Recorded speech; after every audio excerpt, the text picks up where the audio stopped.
예수께서 그 문둥이 시몬의 집에 들어가서 이제 식사를 하실 때 일어난 사건인데, 이 시몬은 다 문둥병자였는데, 나병 환자였는데 예수님으로부터 그 병이 나은 그런 사람이에요. 그래서 그 기쁨에 예수님 일행을 초청해서 식사 대접을 한 겁니다. 그때 한 여자가 매우 값진 향유를 가지고 왔다. 이 여인은 같은 이야기를 기록해 놓은 요한복음에 보면은 나사로의 누이 그 마리아다, 그 이야기입니다. 순전한 나드 한 옥합을 가지고 왔다. 이 당시 유대 여성에게 그 향유는 혼수 품목 중에 하나로, 결혼 예식 중에 신부가 신랑에게 그 향유를 한 방울 떨어뜨리는 그 의식이 있었다고 합니다. 이제부터 내 사랑은 오직 당신뿐입니다. 그런 고백하는 순서에 이제 이 향유를 떨어뜨렸다는 거죠. 향유. 자기 자신을 상징하는 거죠. 나를 당신에게 바칩니다. 그 상징하는 거죠. 그리고 남은 것은 이제 평생 간직했다가 신랑이 죽으면은 그 몸에 붓고 그렇게 했다고 그렇게 합니다. 향유를 바쳤다. 향유를 옥합을 깨뜨리고 머리에 부어버렸다. 다 부었다. 자기를 온전히 드린다는 거죠. 자기를 헌신한다. 자기에게 가장 귀한 것을 당신에게 다 드립니다. 다 드린다. 완전히 드린다는 거죠. 한 방울 드려도 다 드린다는 그 표시인데, 사랑의 고백인데, 이거는 깨어서 다 부어버렸습니다. 그러니까 나의 전부가 당신의 것입니다. 나는 나의 모든 것을 당신께 드립니다. 그거죠. 아브라함이 독생자 이삭을 하나님께서 바치라 했을 때 하나님께 데려가서 제단에서 그를 진짜 죽여서 제물로 바치려고 그렇게 했어요. 그거는 이 아브라함이 자기 자신을 다 하나님께 드린다는 거죠. 내 자식까지 제물로 바칠 정도니까 뭘 못하겠어요. 한나가 아기를 못 낳았다가 눈물로 서원 기도해서 사무엘을 얻었죠. 그 사무엘을 하나님께 바칩니다. 하나님께 젖을 떼자마자 하나님께 바치는데, 그거는 자기 자신을 다 하나님께 드린다는 거죠. 내 삶을, 내 인생을, 내 몸을 다 하나님의 것입니다. 고백하는 거죠. 그 헌신이라는 것은 바로 그걸 이야기합니다. 그래서 로마서 12장의 1절에 사도 바울이 너희 몸을 하나님이 기뻐하시는 산 제사로 드려라. 너희 몸. 그래서 이 몸을 드린다라고 하는 것은 내 삶, 내 인생 자체를 하나님께 바친다는 거죠. 하나님께 바친다. 나 자신을 바친다. 내가 가장 귀하게 생각하는 것을 하나님께 온전히 바친다. 온전히 바친다. 예. 하나님의 은혜와 축복은 그때부터 임하기 시작합니다. 그때부터 임하기 시작합니다. 예. 그래서 힘을 다해서 내 몸에 향유를 부었다. 힘을 다해서 자기가 할 수 있는 힘을 다했다는 거죠. 깨끗하게 헌신했다. 깨끗하게 남은 것이 없어요. 깨끗하게 다 바쳤다. 그걸 이제 예수께서 내 장례를 미리 준비했다라는 말까지 덧붙여서 그래 하신 겁니다. 12절부터 최후의 만찬을 기록하고 있는데, 이 만찬을 할 때 다 만찬에 무리가 할 때 예수께서 18절에 너희 중에 한 사람이 나와 함께 먹는 자가 나를 팔리라. 이 예수님을 판 사람이 누구냐? 예수님과 함께 식탁에 앉아서 먹는 사람이었다. 먹는 사람. 옛날이나 지금이나 누군가와 함께 한 식탁에 앉아서 식사를 한다라고 하는 것은 굉장히 친밀한 관계죠. 더할 나위 없이 친밀한 관계. 그렇지 않은 사람은 식사까지는 하지 않죠. 그 식사를 함께 주님과 함께 먹는 자다.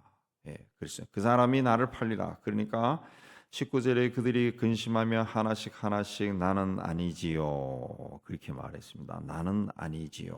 나는 아니지요. 이전에 제자들은 거리에서 누가 더 높으냐로 싸웠습니다.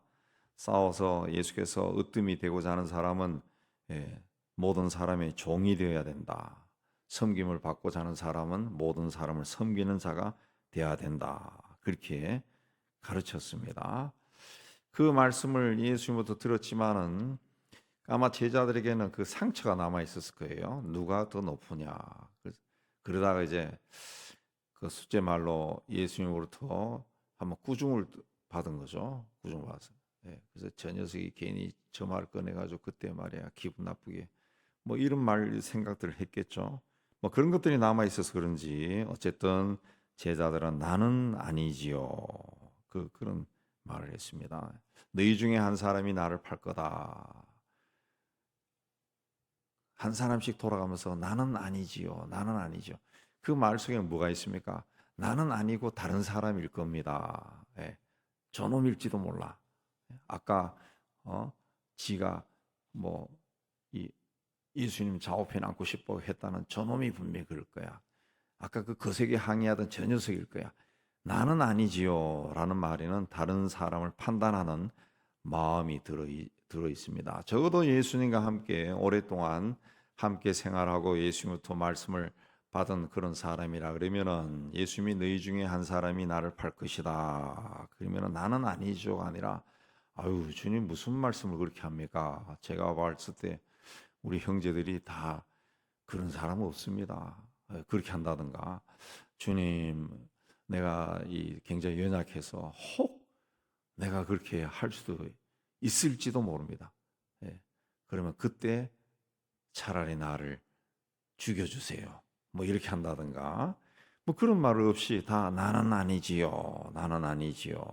그런 말을 했습니다. 그러니까 이미 그 예수님의 제자들 사이에서 공동체가 깨어지는 거죠. 깨어지고 있는 그런 모습을 보여줍니다. 이걸 금이 가기 시작한 거죠. 이 금이 가기 시작한 것이 이제 다시 예수님의 십자가의 죽음을 통해 가지고 부활하심을 통해 가지고 다시 이제 깨매어지는 거죠. 상처가 봉합되는 거죠. 예수께서 의심하는 도마에게 또 찾아가시고 엠마오로 가는 제자들 또 찾아가시고 그래서 이 상처를 봉합시켜 주는 거죠. 그 상처를 봉합시켜 주는. 제자들과 마지막 만찬을 끝낸 후에 이제 겟세마네 동산에 갔습니다. 겟세마네 동산에 가서 내가 기도할 동안에 너희는 여기서 앉아 있으라 32절에 그리고 베드로와 요한과 야고보를 데리고 가시는데 33절에 심히 놀라시며 슬퍼했다. 그랬습니다. 심히 놀라시며 슬퍼했다. 이건 번역상으로 아리송하게 되어 있는데 원래 원문은 굉장히 괴로워하고 고통스러워했다 그런 뜻입니다. 이걸 그 굉장히 놀랄 정도로 슬퍼했다 이렇게 아마 초기에 번역을 했는 것 같아요. 굉장히 고통스러워할 정도로 괴로워했다 그런 뜻입니다. 굉장히 슬퍼했다, 괴롭다는 그런 뜻이죠. 그러니까 이제 십자가를 지고 가는 그걸 이제 생각하니까 굉장히 괴로웠다는 거죠. 굉장히 괴로웠다. 예수님이 이런 말씀을 하실 정도인 것으로 봐서 예수님 시대에 십자가형이 어떤 것인가 짐작해 볼 수 있습니다. 예수님이 죽음을 두려워할 그 정도는 아닙니다. 죽음을 두려워할 그런 분이 아니죠. 오늘날에도 죽음을 두려워하지 않는 사람들 많습니다. 많아요. 뭐 죽으면 죽지 뭐 이런 사람들. 특히 군인들 같은 경우 군인들이 죽음을 두려워하면 전투에 어떻게 임합니까? 그런 거 없죠. 그냥 조국을 위한 충성 그걸로 막 나가죠. 우크라이나 전쟁 때도 해외에 나갔던 우크라이나 사람들이 남자들이 막 귀국하고 그게 다 죽으러 가는 거죠. 오늘날에도 죽음을 그렇게 두려워하지 않는 내가 사랑하는 족을 위해서 내가 사랑하는 사람을 위해서 죽겠다는 사람들이 있다고. 예수님은 죽음을 두려워한 게 아니에요. 죽음을 그 과정 십자가상에서 그 과정 고난을 당하고 그 재판을 하고 채찍에 맞고 뭐 이렇게 하는 그런 과정이 앞으로 일어날 일을 인간의 눈으로 봤을 때 굉장히 괴롭고 고통스러운 거지. 괴롭고 고통스러운. 그걸 예수님이 심히 놀라고 슬퍼했다. 굉장히 괴로워하고 고통스러워했다. 라는 것으로 미뤄봤을 때 예수님 시대에 십자가에 죽는 십자가형을 당한 사람들이 당하는 것을 예수님도 알고 있었다는 거죠. 알고 있었다. 그걸 생각하니까 상상만 해도 인간 예수의 마음이 막 끔찍스러워. 예수님과 함께 그 예수님 좌우편에 십자가에 달린 두 사람의 강도도 아마 예수님과 그 똑같은 그렇게 처벌을 받았을 거예요. 채찍에 맞고 그 당시에 십자가 처형 자체가 십자가에 처형하기 전에 채찍으로 두들겨 패는 거니까 십자 그런 걸 똑같이 맞고 아마 달렸을 거예요. 달렸을 거예요. 그걸 보고 굉장히 힘들어했다. 그렇습니다. 아주 한 인간의 모습을 보여주는 겁니다. 보여주는 겁니다. 마찬가지로 오늘날 우리가 사는 것도 우리가 예수 믿는다 해서 무조건 강한 자가 되고 담대한 자가 되고 그런 건 아닙니다. 우리가 자칫 잘못 생각하면은 너는 예수 믿고 왜 그러니 그렇게 또 이 말하는 사람도 있어요. 너는 믿는다는 사람이 무슨 그렇게 마음이 약하니? 뭐 그런 말하는 거. 좀 이겨봐. 담대한 믿음, 담대해봐. 믿음 좀 가져. 그렇게 말할 때가 있는데 인간은 이상 그렇지 않습니다. 주님도 십자가를 앞두고 굉장히 힘들어했다. 굉장히 힘들어했다. 예, 우리도 똑같습니다. 뭐 우리가 이제 나이 들어서 죽을 때도 나는 그때 깨끗하게 죽을 거야. 뭐 어떻게 할 거야. 그러나 기록에 남아 있는 대부분의 사람들이 죽기 전에는 아무리 점잖은 사람이고 그런 사람도 굉장히 괴로워한다. 괴로워하고. 예. 그 유명한 글을 많이 남겼던 유명한 그 도사 스님도 죽기 전에 어떤 다른 글에서 제가 읽었는데 죽기 전에 요 가까운 병원 특실에서 막 소리 지르고 막 그랬대. 예. 죽음의 그 공포를 못 이긴 거예요. 그 문만 나오면 점잖하게 말하는 사람인데 병실에서는 굉장히 고통스러워했다는 그 가까이 있었던 사람들로부터 전해지는 이야기를 들은 적이 있어요. 그 인간입니다. 인간. 그러니까 우리는 연약한 인간이라는 것을 늘 기억해야 돼. 주님도 그런 분이고 나도 그런 분이에요. 나도 우리가 지금은 건강하니까 그렇지 않지만은 나중에 연약해지면 내가 어떻게 될지 알 수 없어요. 알 수 없어요. 그래서 주님은 그걸 이기게 해달라고 기도를 하신 거죠. 얼마나 힘들었으면 땀이 핏방울처럼 떨어지는 그 기도를 하셨을까. 예. 그렇게 기도했다는 거죠. 우리도 마찬가지입니다. 우리는 연약한 존재예요.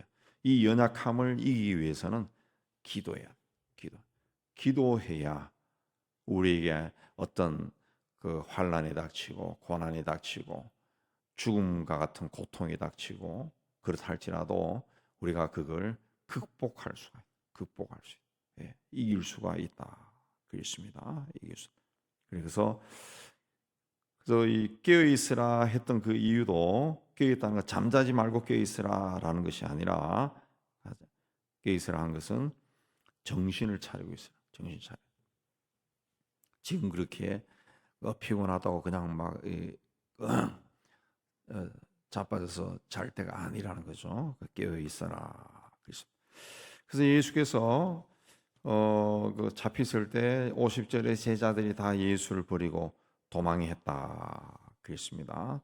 사람은 나는 아니지요 했지만은 다 도망쳤다는 거죠. 예. 사람은 그 연약한 존재이기 때문에 두려움 앞에서는 어찌할 수가 없습니다. 예. 다 손잡고 도망간 게 아니라 다 혼자서 다 도망간 거죠. 예. 다 도망쳤다 그랬습니다. 그래서 예수께서 이제 재판을 받기 시작했는데 그 66절 이하에 보면은 베드로가 그 예수님을 달고 울기 전에 3번 부인합니다. 베드로는 대제사장 집에 들어갔습니다. 집에 들어갔어. 다르게 이야기하면 적진에 들어간 거죠. 적진에 들어간 거예요. 베드로를 제외한 모든 사람들이 다 대제사장과 한패예요. 예수를 죽이려고 하는 사람들. 예. 그 사람들이 한 세력을 형성하고 있는 그 자리에 베드로가 들어간 겁니다. 예. 그러면은 우리가 만약 그런 자리에 들어가면은 우리는 믿음을 지킬 것 같아요? 안 지켜요. 못 지켜요. 못 지켜요. 왜? 나를 제외한 모든 사람이 예수를 죽이려고 하는 사람이. 거기에서 내가 어떻게 믿음을 지킬 수 있어요? 우리도 베드로가 3번 부인했다라는 것을 조롱할 것이 아니라 우리는 이보다 더 했을지도 모릅니다. 더 했을지도 못해. 예, 더 오늘날에도 똑같습니다. 그 세상이 참 어떻게 사람이 저렇게 악한데 잘못된 길을 가는데 어떻게 사람들이 저기에 동조할까? 저런 데 따라가는 사람이 저렇게 많을까? 그런 생각이 들 때가 많아요. 그 세상이 악하고 타락했기 때문이다. 그렇게 간단하게 뭐 우리가 결론 내릴 것이 아니라 그 왜 그 분명히 틀린 건데 틀렸는데 잘못된 것인데 저렇게 배운 사람이 예, 저희 따라갈까? 그 세력이기 때문에 그래, 세력. 그 세력을 부인하고서는 그 힘을 부인하고서는 내가 생존할 수가 없어요. 살 수가 없어요. 그러니까 속으로는 막 싫고 시끄러워도 가만 따라가는 겁니다. 말 못하고 따라가는 거예요. 예. 그래서 세상이 밝아지지 않는 거예요. 밝아지는 거. 세상이 그런 겁니다.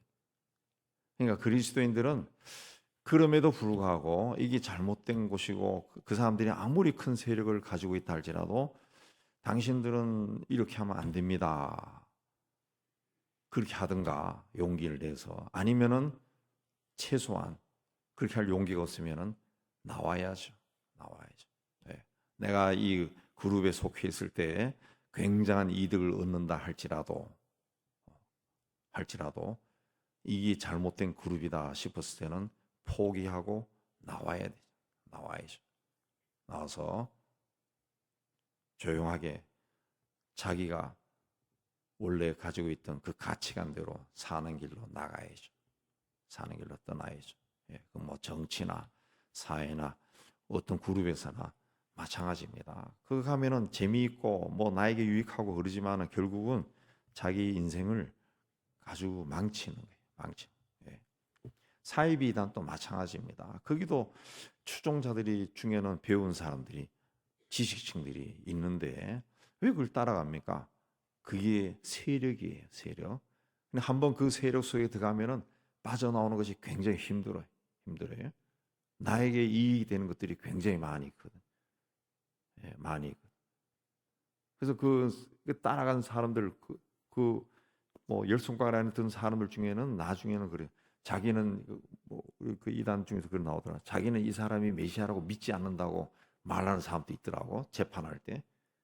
근데 왜 따라가느냐? 거기 있어야 내가 잘 사는데요. 월급도 나오고 다 나오고 자기가 가질 수 있는 것도 굉장히 많고 이거 따라가는 거예요. 따라가.